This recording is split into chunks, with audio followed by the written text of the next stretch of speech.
This war is only now about Putin's personal survival. He needs the war to stay in power, and he needs to stay in power to stay alive.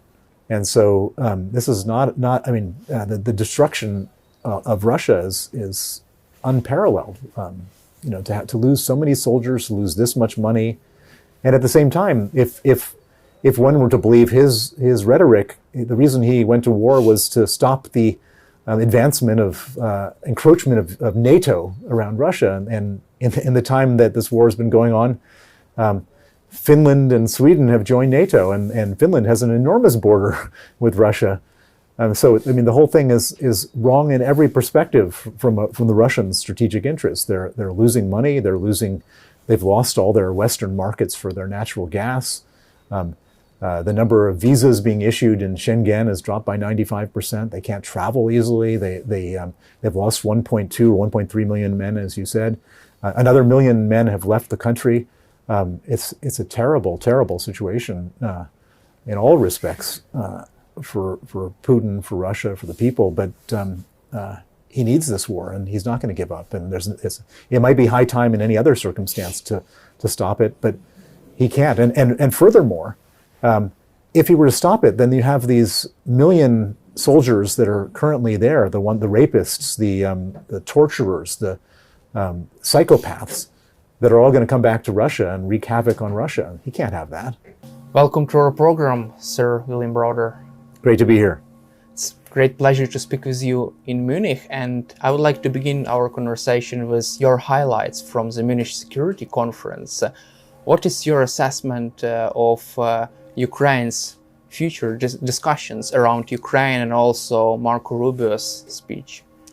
Well, I think that this is a gathering where I would say it's self-selected supporters of Ukraine. You don't have the enemies of Ukraine aren't here. Russia is obviously not here, and there's not a lot of Indians or Chinese or South Africans here running around. This is the sort of transatlantic alliance. Even the Americans. If the ones who are not part of the administration are all members of Congress, Republicans and Democrats are all supporters of Ukraine. And so, it's kind of a pleasure to be here as a strong advocate for Ukraine and for Ukrainian victory. I always feel sort of among like-minded people. And I was happy that Marco Rubio came here with a more conciliatory message than last year when J.D. Vance was here.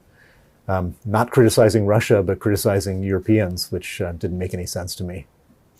Let's cover the most important topic probably in Ukraine, the state of US-led negotiations to end the war. And also I would like to begin with an interesting quote from one of the interviews Marco Rubio with Western media here in Munich.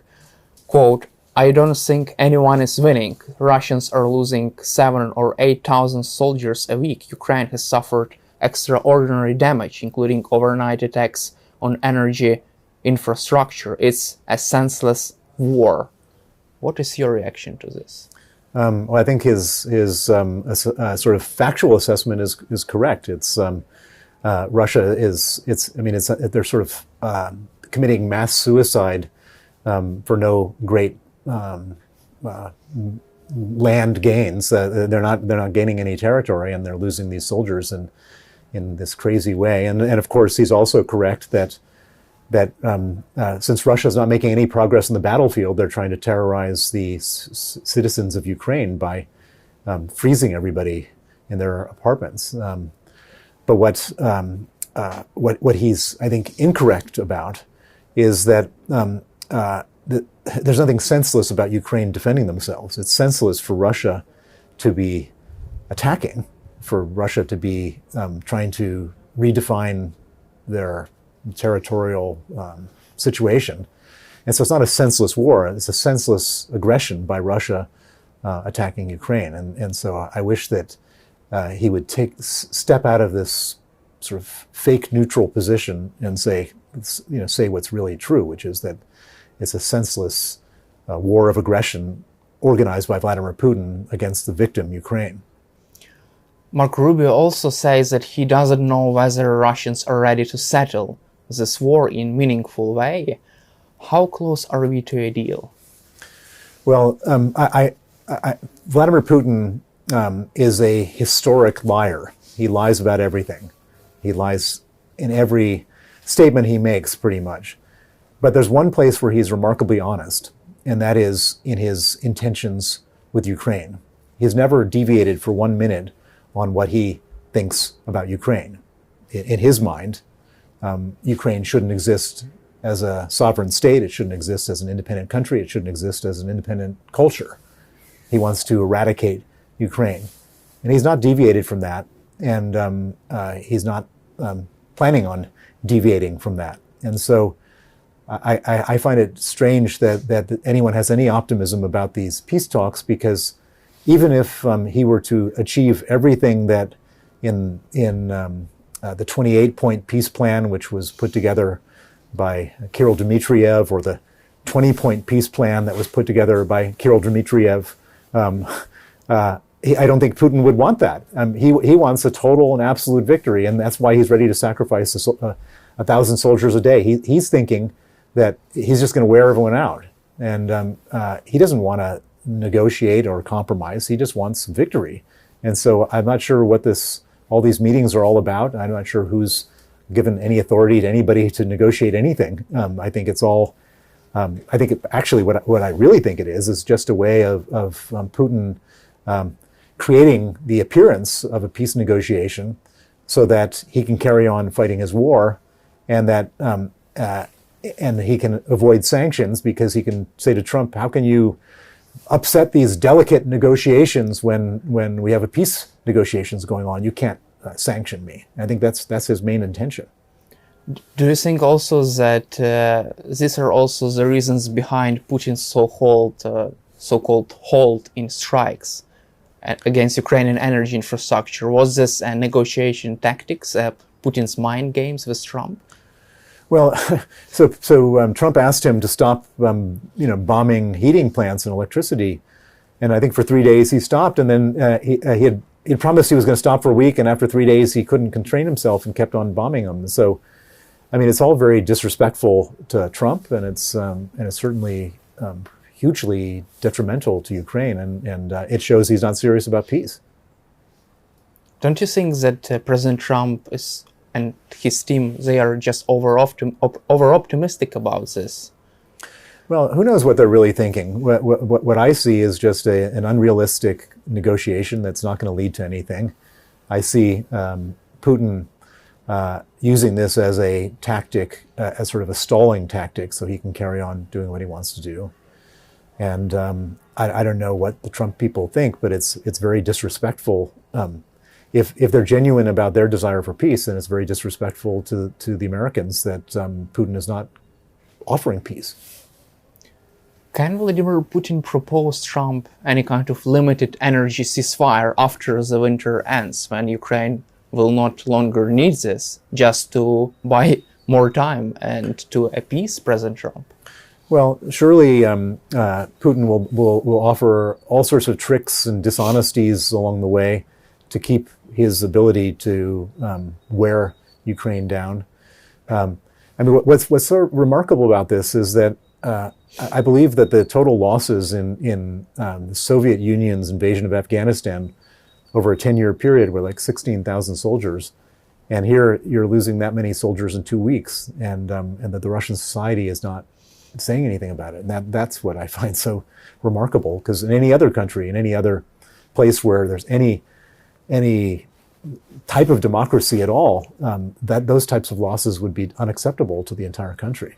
Moreover, Russia's war against Ukraine has now lasted longer than Soviet Union's war against the Nazi Germany during the Second World War. Russians have already lost 1.2 or even 1.3 million soldiers on the ground. Meanwhile, Russian oil prices have fallen to their lowest levels since the pandemic.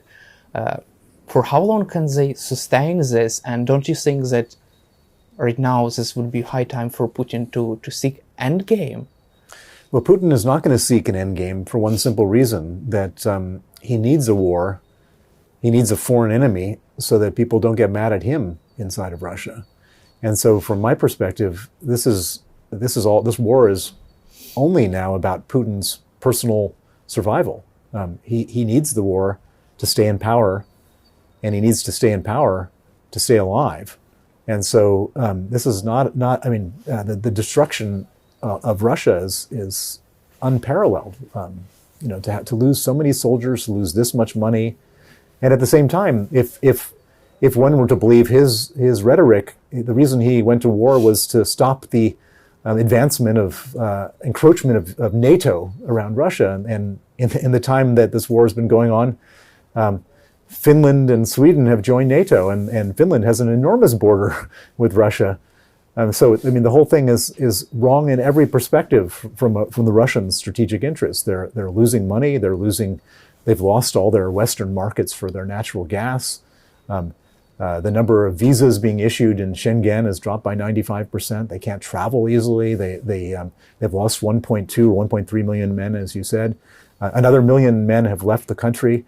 It's a terrible, terrible situation in all respects for Putin, for Russia, for the people. But he needs this war, and he's not going to give up. And it might be high time in any other circumstance to stop it, but he can't. And furthermore, if he were to stop it, then you have these million soldiers that are currently there, the rapists, the torturers, the psychopaths, that are all going to come back to Russia and wreak havoc on Russia. He can't have that. I also have heard interesting assessment from one of Russian opposition leaders in exile abroad, that Vladimir Putin knows what he can do. However, he doesn't know what he can do. Yeah. What is your assessment of this, and can he end the war without losing power? Is this the main reason why he still moves forward? There's no way for him to end the war. He has to have this war. It has to carry on. And if for some reason, if he were to succeed in Ukraine, if he were to take over Ukraine, then he would move on Poland or Estonia or Lithuania or Latvia. He needs a war, and he'll carry on with a war. It doesn't matter how much destruction there is to his country. He has to have this war. But don't you think that as time moves on, as this war moves on, because we are nearing 4th anniversary of this brutal war, at some point it could be too much for Russian economy? They can face just breaking point. Possibly, but I can also imagine a scenario, a North Korea type of scenario, where Putin allocates all of his economic resources towards the military, and the people starve inside Russia. He's ready to do that. This war is so important to him. Now, this doesn't mean that it's inevitable that the war carries on into perpetuity from the Ukrainian perspective. Ukraine is doing a fabulous job of holding the Russians back. And the West, if the West really wanted to, if the Europeans and the UK really wanted to, they could stop this war by basically stopping the sale of Russian oil abroad. If Russia couldn't sell its oil abroad, they wouldn't have that money, which is hundreds of billions of dollars, and Putin wouldn't be able to then spend all this money on soldiers and ammunition and so on. And so one of my big projects here at the Munich Security Conference has been to pitch a very simple idea, which is for the West, for the Europeans, the British, and so on, to impose sanctions on 8 oil refineries that buy all the Russian oil. 2 of those refineries are in China, 4 of them are in India, and 2 of them are in Turkey. And if those sanctions were imposed on those oil refineries, to say that, and I would put it more as ultimatums on those oil refineries, to say, you've got to stop buying Russian oil, otherwise you can't do business with us. I think that they would stop buying Russian oil. If they stopped buying Russian oil, Putin would have to lower the price of his oil to pirate buyers at $10 a barrel. And I think in 6 months' time, he would just be unable economically to carry on with the war because he just wouldn't have the money. That's interesting idea. And also, however, President Trump has just announced only sanctions against Rosneft and Lukoil. But do you see this wouldn't be enough to change the game? Not Rosneft and Lukoil, but if the United States or European Union went after the buyers of the oil, that would change the game. And Putin is more afraid of that than anything else. That's the simple answer. He understands that is that's his sort of Achilles heel. That's where he completely falls apart. President Zelensky recently said, quote, "I'm younger than Vladimir Putin. That's why I have like more cards, more leverage." What is your assessment and reaction to this? Well, I think that the most important thing is it's psychological warfare. Putin. There's one thing that Putin can't stand more than anything, which is disrespect. Because if one person disrespects him, then other people can disrespect him, and so this is the ultimate disrespect. Calling him an old man, calling him weak, and I think that has very it's a powerful tool, and he should not just military war, but psychological war is important. Do you feel that Vladimir Putin is also afraid about losing power because he can lose his life, as Russians could be unsatisfied, not really satisfied about the result of this bloody campaign? I'm sure of that. I think that there's no dignified exit for a ruthless dictator. The only exit is either assassination or imprisonment, and he understands that, and so he's desperately holding on to power and desperately using whatever tools, including war, to hold on to power. Let's also cover Vladimir Putin's inner circle. There has been an interesting article about Dmitry Kozak, former Putin's advisor, and New York Times wrote, quote, that Kozak reportedly was opposing Russia's war in Ukraine and advised Putin against launching this war and advised Putin to halt this war after the several months after 2022 this war began. What is your take on that, and do you feel that there could be even more people around Putin advising him to stop? No, I think that he may have. I think that this whole thing has been exaggerated. Putin doesn't allow any kind of disputes about his policy. He doesn't. There is no frank arguments and so on, because if there was, then the whole edifice would fall down. I believe that everybody is just, saluting him and saying, "Yes, sir. How can I help you, sir? What do you need, sir?" etc. There's no frank discussions, debates, any of that kind of fractious stuff that happens in democracies. That doesn't happen in Vladimir Putin's world. Is he aware of real situation on the ground in Ukraine and around the globe strategically? Yeah, he's aware of everything. He's an intelligence officer, and as evil as he is a very intelligent intelligence officer. He's surely aware of the losses that they're experiencing. If we know about the losses, he's no idiot. He can get that information, and he's also aware of the economic losses. But he's trying to put on a brave face because he believes that in a dictatorship, it's not going to lead to his losing his power, and he thinks that we in the West are going to lose our stomach for this sooner than he's going to lose his stomach for this, because he has an unlimited amount of pain that he can experience. We experience just like 1/100th of pain, and we're all ready to give up. He can carry on with so many deaths, so much economic cost, because for him, it doesn't lead to him losing power. And most final question for you regarding Russia's position abroad. Putin's regime has lost Syria, and also Venezuelan dictator Nicolas Maduro was captured by US special forces. Several Russian oil tankers have been seized by US Navy. Don't you think that Putin's decision to launch war against Ukraine has made Russia weaker abroad? There's no question. So they've lost Syria, they've lost Venezuela, they've also lost Armenia, Nagorno-Karabakh. They made efforts to try to flip the situation in Moldova. It didn't work. Their efforts in Romania were a failure. This has been just absolutely a humiliation at every step of the way for Putin. In a certain way, the world that he wanted to create, this world of might makes right, has turned out to be really a bad world for Vladimir Putin. It shows him to be as weak as he really is. And most final one, your message, I know it's wouldn't be possible because you're also enemy of Russian dictator Vladimir Putin. However, if you were sitting in front of Putin, what would you say to him? I have no interest in ever sitting in front of Putin. I mean, I've got nothing to say to him. He's he needs to be locked up in the International Criminal Court in The Hague for crimes against humanity. Thank you, Sir William, for your time and insightful answers, and glory to Ukraine. Glory to Ukraine.